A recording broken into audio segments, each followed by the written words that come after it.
Hey guys welcome back to my channel. आज मु college रू फेरला बेले मो बस रे मते गोटे विंडो सीट मिलिला। विंडो सीट काहाकू भल न लगे, मते तो बहुत भल लगे। मते तो बहुत जोरे भोक लागुतिला। मु मने मने भाबुतिली प्रथमे हॉस्टल रे पहुँचला परे पेटे खाइबी, खाई साइला परे 2-3 घंटा शोइबी, शोई उठला परे टिके पढ़िबी आउ। एमिति भाबुतिबा समय रे बहुत जोरे मंत्र पाठ पढ़ा होतिबार शब्द सुनागला। मु सांगे सांगे झरका बाहर को अनेइली केउंटू एई मंत्र पाठर शब्द आसुची बोली देखिली। बड़ बड़ अक्षर लिखाई जगन्नाथ महोत्सव। एठारे बहुत बड़ यज्ञ होउची। ए यज्ञ रे ही मंत्र पाठ पढ़ा होउची। आगरू केबे मु जगन्नाथ महोत्सव देखिनी, केमिति कौन ये जगन्नाथ महोत्सव होउची बोली मोर देखिया पई बहुत इच्छा हैला। तापरे हॉस्टल पाख मो बस स्टॉप रे बस रहिला। मो बस रु तळकू ओल्हेइली। बस रु ओल्हेला परे मते बहुत इच्छा होतिला जगन्नाथ महोत्सव केमिति कौन होउची जायकी बुलिकी आसी प्रथमे देखिबी, तापरे हॉस्टल को जीबी। किंतु मते बहुत जोरे भोक लागुतिला, सेति पई मु भाबिली कि हॉस्टल को जाउची प्रथमे खाइकी टिके सोई पड़िबी। आम हॉस्टल पाखरे तो ही महोत्सव होउची, संध्या रे आसीबी महोत्सव बुलिबी। हॉस्टल रे पहुँच सारिकी मु प्रथमे खाइली, तापरे 2 घंटा शोइली। संध्या समय रे मु पहुँची गली महोत्सव देखिया पई। जेतेबेले मु महोत्सव पड़िया पहुँचली देखिली संध्या आरती आरंभ होउची। मते तो संध्या आरती बहुत भल लागे। मु संपूर्ण संध्या आरती भल भाबरे देखिली, मते बहुत भल लागिला। आम महाप्रभुंकर विभिन्न प्रकार वेश मु देखिली, मते बहुत भल लागिला। केउ वेश केउ दिन हुए से सब लेखा हैतिला। मु भल भाबरे पढ़िली, बहुत किछि मते जानिबाकू मिलला। आपण माने भी पढ़ि नेबे पॉज करिकी। एही महोत्सव नयापल्लीर कस्तूरबा स्कूल रो पड़िया रे हेउतिला। होटेल सिद्धार्थर सामना ही यही कस्तूरबा स्कूल पड़ियाटी अच्छी। यही पड़िया रे रावण पोड़ी हुए, रज महोत्सव भी हुए। मु आपण मानकु ब्लॉग रे देखी से सबू।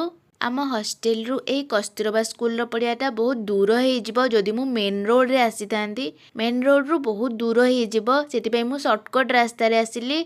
मात्र 10 मिनिट लागिला। चली चली ही आसिली, धीरे धीरे चली चली आसिली। 10 मिनिट भितरे ए कस्तूरबा स्कूल पड़िया रे पहुँची गली। आपण माने एही महोत्सव बुलिया को जाइथिले कि नहीं मते कमेंट सेक्शन ने लिखिकी जणेइबे।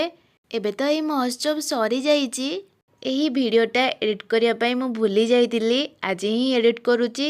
भाबुची आज ही वीडियोटा को अपलोड कर देबी।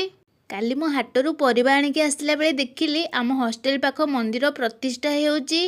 हॉस्टल रे पहुँचला परे मो सांग मानकु कहिली आम हॉस्टल पाख मांको मंदिर प्रतिष्ठा हेउची, आम माने प्रसाद खाया पई जिबा की। प्रसाद ना शुणिकी समस्ते बहुत खुशी हो गले एवं कहले हाँ आमे सब जिबा। आज सकाल सकाल हॉस्टल रो ओनर अंकल मते जोर रे डाक पकेले। मु सांगे सांगे दौड़िकी जाइकी अंकल पाखरे पहुँची गली।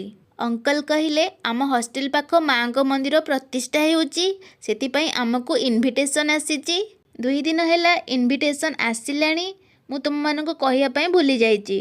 आज संध्या आमे माने प्रसाद खाया पई जिबा। तू समस्त को कहीदेबू, समस्ते जेमिति संध्या बेलू रेडी होइकी थिबे, समस्ते मिसिकी जिबा। मु कहिली अंकल मु काली राति समस्त को कही देइची। सांगे सांगे अंकल पचारले तू केमिति जानिलु आम हॉस्टल को निमंत्रण आसीची बोली? मु तो काम व्यस्त रे काहाकू भी जणै नथिली। मु कहिली कथा कौन कि अंकल मु काली परिया पई हाट को जाइतिली। आसिला बेले जानिबाकू पाइली माँ को मंदिर प्रतिष्ठा हेउची। जेहेतु एही मंदिर आम हॉस्टल पाखरे अछि, आम आख पाखर सबु हॉस्टल परी आम हॉस्टल को मध्य इनविटेशन आसीथिबो बोली भाबी मु समस्त को जणै देली। आउ अंकल टिकी हसी कहले तते आगरू सबु न्यूज जना पड़ जाउची ना? मु सांगे सांगे कहली हाँ अंकल, हॉस्टल रो आख पाखर सबु खबर मते जना। मो कथा सुनी अंकल किछि समय हसिले, तापरे कहले हौ तू तो रूम को जा, पढ़ापढ़ी सब सारी दे, संध्यारे आमे समस्ते मिसिकी मंदिर जिबा। तापरे आ कोन सांग माने मु मो रूम को आसी आजिर सब पढ़ापढ़ी सारी देली। संध्या टाइम रे रेडी ही बाहरी गली।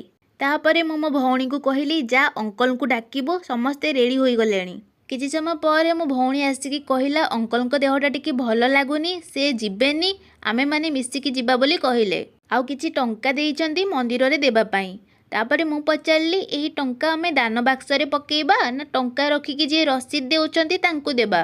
भौणी कहिला मंदिर पई दान करा जाउतबा टंका रखिकी जे रसीद देउचंती तांकू देबा। तापरे आमे सब हॉस्टल पिला मंदिर रे पहुँची गलु। अंकल देइतिबा टंका नेकी मो भौणी मंदिर रे देला। से माने मो भौणी को एक रसीद देले। रसीद रे ओनर अंकलଙ୍କର नाँ लेखा होइतिला। आउ केते टंका मंदिर को दान कले से सब मध्य लेखा होइतिला। रसीदटा मो बैग रे रखिली। तापरे आमे समस्ते प्रसाद खाइलु। ପ୍ରସାଦରେ ଭାତ ଡାଲମା ଖଟା ଏବଂ କ୍ଷୀରି ହୋଇଥିଲା। ସବୁକିଛି ବହୁତ ସ୍ୱାଦିଷ୍ଟ ହୋଇଥିଲା। ଆମକୁ ବହୁତ ଭଲ ଲାଗିଲା। ଖାଇସାରି ସବୁ ପିଲା ହଷ୍ଟେଲକୁ ପଳେଇ ଆସିଲେ। ମୁଁ ଅଙ୍କଲଙ୍କ ପାଇଁ ଗୋଟେ ପ୍ଲେଟ୍ ପ୍ରସାଦ ଆଣିକି ଆସିଲା ବେଳକୁ ଟିକେ ଡେରି ହେଇଗଲା ଆଉ। ହଷ୍ଟେଲ ଗେଟ୍ ବନ୍ଦ ହେବା ଟାଇମ୍ ହୋଇଗଲାଣି। ଆମେ ଦୁଇ ଭଉଣୀ ଏପର୍ଯ୍ୟନ୍ତ ଆସିନୁ ଜାଣି ଅଙ୍କଲ ଆଣ୍ଟି ବ୍ୟସ୍ତ ହୋଇକି ଗେଟ୍ ପାଖରେ ବସିଥିଲେ। ଯେତେବେଳେ ଦେଖିଲେ ମୁଁ ତାଙ୍କ ପାଇଁ ପ୍ରସାଦ ଆଣିକି ଆସିଛି ତାଙ୍କ ଖୁସି କହିଲେ ନ ସରେ। ମହା ଆନନ୍ଦରେ ଅଙ୍କଲ ଆଣ୍ଟି ମିଶିକି ପ୍ରସାଦ ଖାଇଲେ ଆଉ କହିଲେ ପ୍ରସାଦ ବହୁତ ଭଲ ଲାଗିଲା। ତାପରେ ମୋ ଭଉଣୀ ମନ୍ଦିରରୁ ମିଳିଥିବା ରସିଦଟା ଅଙ୍କଲଙ୍କୁ ଦେଲା। ରସିଦଟା ଅଙ୍କଲ ତାଙ୍କ ପାଖରେ ରଖିଲେ। ତାପରେ ହଷ୍ଟେଲ ଗେଟ୍ ବନ୍ଦ କରିବାକୁ ଗଲେ। ତାପରେ ଆଉ କ'ଣ, ଆମେ ଦୁଇ ଭଉଣୀ ଆମ ରୁମ୍କୁ ଆସିଲୁ। ତାପରେ ଶୋଇପଡ଼ିଲୁ। ତ କିଛି ଏମିତି ଥିଲା ଆଜିର ବ୍ଲଗ୍। ଭିଡ଼ିଓଟି କେମିତି କ'ଣ ଲାଗିଲା କହିବେ। ଯଦି ଏପର୍ଯ୍ୟନ୍ତ ବ୍ଲଗ୍କୁ ଗୋଟେ ଲାଇକ୍ କରିନାହାନ୍ତି ଲାଇକ୍ କରିଦେବେ। ରହୁଛି ଟାଟା। କ'ଣ ଦେଇଛନ୍ତି ପ୍ରସାଦରେ କୁହ?